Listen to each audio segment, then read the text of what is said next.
কাশ্মীরের পেহেলগামে অস্ত্রধারীদের হামলায় ভারত পাকিস্তান পাল্টা অভিযোগ করেছে। 22 এপ্রিল 2025 কাশ্মীরের পেহেলগাম অঞ্চলে অস্ত্রধারীদের হামলায় অন্তত 25 জন ভারতীয় পর্যটক ও একজন স্থানীয় বাসিন্দা নিহত হন। হামলার দায় কোনো গোষ্ঠী আনুষ্ঠানিকভাবে স্বীকার না করলেও ভারত সরকারের পক্ষ থেকে অভিযোগ করা হয় হামলাটির পেছনে পাকিস্তান সমর্থিত জঙ্গি গোষ্ঠীর হাত রয়েছে। প্রতিক্রিয়াস্বরূপ 7 মে গভীর রাতে ভারতীয় সেনাবাহিনী পাকিস্তান নিয়ন্ত্রিত কাশ্মীরের কিছু বেসামরিক স্থাপনায় লক্ষ্য করে বিমান হামলা চালায়।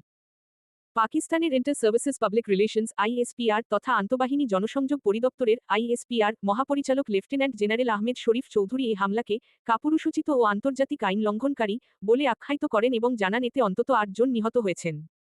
এর পাল্টা জবাবে পাকিস্তান ভারতীয় সীমান্তের কাছে একটি সেনাবাহিনী ব্রিগেড সদর দপ্তরে হামলা চালায়। পাকিস্তানের পক্ষ থেকে দাবি করা হয়েছে তারা ভারতের 5টি যুদ্ধবিমান ও একটি ড্রোন ভূপাতিত করেছে, যার মধ্যে 3টি ছিল ফ্রান্সের তৈরি রেফেল যুদ্ধবিমান। আন্তর্জাতিক সংবাদমাধ্যম সিএনএন পাকিস্তানের এই দাবি উদ্ধৃত করে প্রতিবেদন প্রকাশ করেছে। Indian Express, Dawn News.